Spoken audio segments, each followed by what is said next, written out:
कक्षा कोठामा सबैलाई स्वागत छ। आजको यस भिडियोमा हामी क्लास 10 म्याथमेटिक्स अन्तर्गत रहेको स्क्वायर बेस पिरामिडलाई छलफल गर्नेछौँ।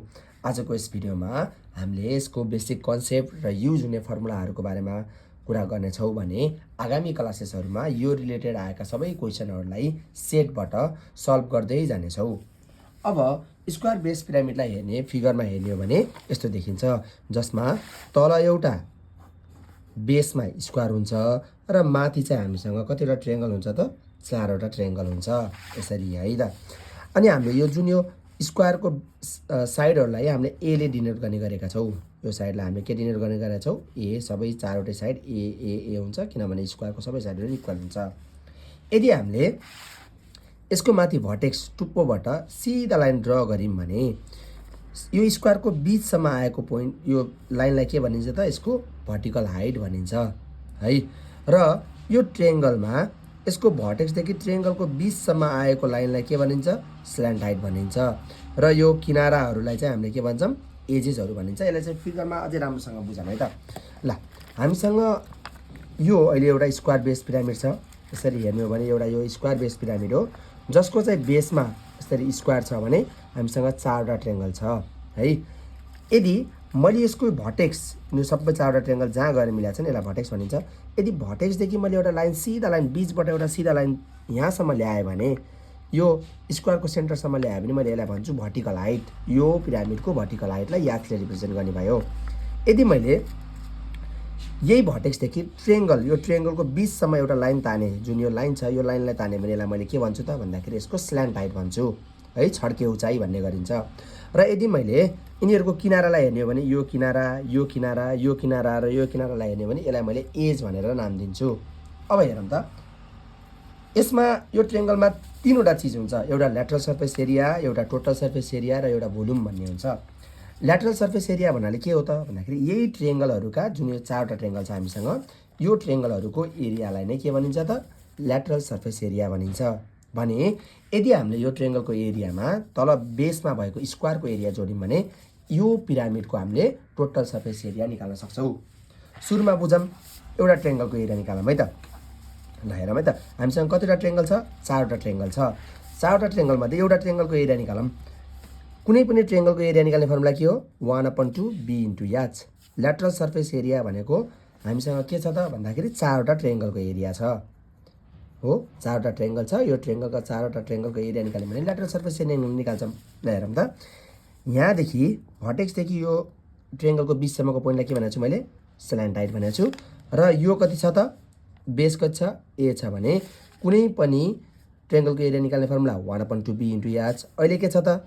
1/2 यो ट्रायंगलको एरिया, बी भनेको हामीसँग ए छ हो, बेस भनेको ए छ, र हाइट भनेको के छ हामीसँग? स्ल्यान्ट हाइट एल छ। भने एउटा ट्रायंगलको एरिया कति भयो त? 1/2 एल हो। भने 4वटा ट्रायंगलको एरिया कति हुने भयो त? 4 * 1/2 एल। 2 * 2 = 4 भने कति भयो? 2 एल, जसलाई हामीले के भन्छौँ? ल्याटरल सर्फेस एरिया हो। यो स्क्वायर बेस पिरामिडको ल्याटरल सर्फेस एरिया निकाल्ने फर्मुला 2 एल रहेछ। टोटल सर्फेस एरिया भनेको यही ल्याटरल सर्फेस एरियामा, एउटा स्क्वायरको एरियालाई जोड्ने त हो। भने ल्याटरल सर्फेस एरिया भनेको 2 एल प्लस अनि हामीसँग भएको स्क्वायरको एरिया ए स्क्वायर भनेको total surface area 2 l plus a square. र यसको भोल्युम निकाल्ने फर्मुला सिम्पल छ। बेस एरियालाई हाइटले मल्टिप्लाई र 1/3 ले मल्टिप्लाई गऱ्यौँ भने यसको भोल्युम आउँछ 1/3 ए स्क्वायर h। 1/3 ए स्क्वायर h। h भनेको अहिले चाहिँ के हो? भर्टिकल हाइट हो। यो चिजलाई बुझ्नु पर्यो है। र कहिले कसो के हुन्छ त भन्दाखेरि हामीसँग यो ए को भ्यालु पनि हुन्छ र हामीसँग यो भर्टिकल हाइटको भ्यालु पनि हुन्छ। यो भर्टिकल हाइटको यसरी है, यसरी भर्टिकल हाइटको भ्यालु पनि हुन्छ। हामीसँग स्ल्यान्ट हाइट हुँदैन। त्यति बेला स्ल्यान्ट हाइट निकाल्ने फर्मुला के हो त? L = √h² + a/2 को होल स्क्वायर। अब यो कसरी भयो त बुझौँ है त।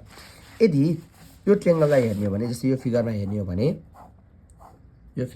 भने, हामीसँग यो भर्टिकल हाइट भयो, यो ए हो भने हो, यो कति हुने भयो त? यो आधा a/2 हुने भयो। भने यो कति हुने भयो? a/2।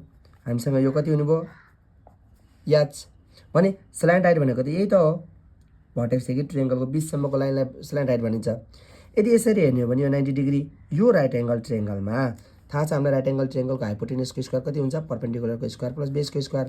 अहिले हाइपोटेन्युसको स्क्वायर भनेको हामीसँग के छ स्ल्यान्ट हाइटको square is equal to p square भनेको कति छ परपेन्डिकुलर भनेको याच स्क्वायर प्लस बेस भनेको कति छ हामीसँग यो बेस a/2 छ प्लस a/2 को होल स्क्वायर भनेको स्ल्यान्ट हाइट निकाल्ने फर्मुला के भयो रुट अन्डर याच स्क्वायर प्लस a/2 को होल स्क्वायर भयो। यसै गरेर हामीले एज निकाल्ने पनि हुन्छ। हामीसँग स्ल्यान्ट हाइट दिया छ र हामीसँग के दिया छ त भन्दाखेरि यो बेसको भ्यालु दिया छ है। अनि दिया छ भने यति बेला एज निकाल्ने फर्मुला के हुन्छ त एज निकाल्ने फर्मुला रुट अन्डर याल स्क्वायर प्लस a/2 को होल स्क्वायर हुन्छ। कहिले कसो हामीलाई के दिन्छ त भन्दाखेरि फिगरमा एज पनि दिया हुन्छ एज किनारको भ्यालु पनि दिया हुन्छ र हामीलाई यो साइडको भ्यालु पनि दिया हुन्छ भने त्यति बेला स्ल्यान्ट हाइट निकाल्न पनि पर्या हुन्छ। त्यति बेला हामीले यही फर्मुला लगाएर स्ल्यान्ट हाइट निकाल्न पनि सक्छौँ है। अहिलेलाई हामीले सिर्फ यति 3वटा र यो 4 1 5 4 र 5 5वटा चिजलाई जान्यौँ यति 5वटा फर्मुलालाई जान्यौँ भने हामीले यो रिलेटेड आएका सबै क्वेसनहरूलाई सजिलै सल्भ गर्नेछौँ है सल्भ गर्न सक्छौँ। एलएसए निकाल्ने formula 2al total surface area निकाल्ने formula 2al plus a square volume निकाल्ने फर्मुला 1/3 a स्क्वायर एच र सबैभन्दा धेरै इम्पोर्टेन्ट युज हुनेको स्ल्यान्ट हाइट निकाल्ने फर्मुला निकाल्ने फर्मुला के त root under h square plus a/2 को होल स्क्वायर यो चाहिँ जान्न पर्यो है। ल आजको क्लासमा यति नै। अब आगामी पाठहरूमा चाहिँ हामीले यो रिलेटेड सबै क्वेसनहरूलाई सल्भ गर्नेछौँ। यदि भिडियो मन परेमा लाइक च्यानललाई सब्सक्राइब र आफ्नो साथीहरूलाई पनि यो भिडियो पठाएर उनीहरूलाई सहयोग गरिदिन अनुरोध गर्दछु है त। Thank you class.